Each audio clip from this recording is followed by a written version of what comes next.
It's about looking after tyres, and there's drama in the background, and it's an Aston and an Audi that get together. 34 Falcon horse, it's a Trezor Attento car, and mayhem has broken out. 3 cars, 4 cars involved, and we may get more. It was the Audi that ran wide of Pouan and came across the road. That was 66 in the hands of Ariel Levy. The car that won that crash-strewn race at Monza has crashed on the first lap. I think it has taken 34 Jamie Day with it, and there were others involved. This is going to be a safety car, surely. Yeah, it's got to be. I think I saw a come to you. Aston as well caught up in that high speed on the exit of Pouan. Cars will be doing 220 kilometres an hour. You can see the Valkenhurst Aston Martin get a bit of air underneath it, and then was okay. And everyone did well to avoid using the runoff area to navigate past all the strewn cars. So up to the end of the first racing lap, safety car confirmed then on the effectively first racing lap. It's lap 2, we go safety car, and as the field comes out of the chicane, Nicholas Nielsen leading Tom Fleming, then it is Ferrari from McLaren, but there in the middle in the black shirt with the headset on is Niels Vitic, the race director, his army of officials around him looking at the pictures, looking at the replays, looking at who was involved, looking at what might also need to be done, like barrier repairs, like extraction cars. All of that is going to be controlled from there. We'll soon start to see who we've lost. We know Ariel Levy was involved, also Jamie Day, and I think Christian Hahn's BMW, Maxime Robin's Aston maybe. Yeah, I think the 992 Paradine BMW got taken out as well. Yeah, Checked up. Yeah. Sorry, yeah, so that one was unfortunate. It just looked like, to me, the Audi and the Valkenhurst Aston that got together, both were running wide on the exit of Pouan. It's dusty out there. They lost grip and they then came together and rather spectacularly caught up quite a few people behind them. Yeah, I thought Levy had gone wide, and as he came across, got tangled up with the Valkenhorst car. But we'll have a replay as soon as we know everyone is safe and sound.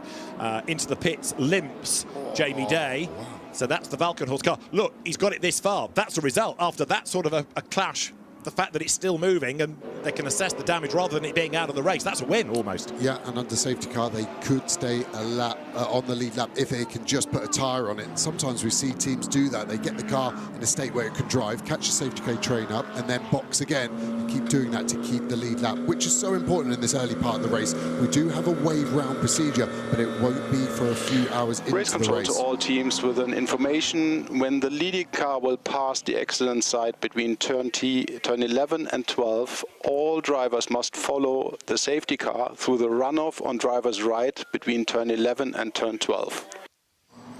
So that's Niels Vitic's voice. He's the race director, massively experienced official, having been Formula 1 race director for a period and lots of other events for the FIA and the DMSB, and he's giving that command to get the cars away from any debris, and we know that the drivers are okay, so we'll start to piece it together in a moment, that the cars needing to be retrieved. Fair play to everybody that's there on the scene so quickly. Again, the reminder from race control to inform all drivers that they must stay behind the safety car, follow through the runoff between turn 11 and 12 on the far right, because we have recovery ongoing and the track is partly blocked in this area. All drivers must follow the safety car through the runoff on driver's right between 11 and 12. Which is what you see happening.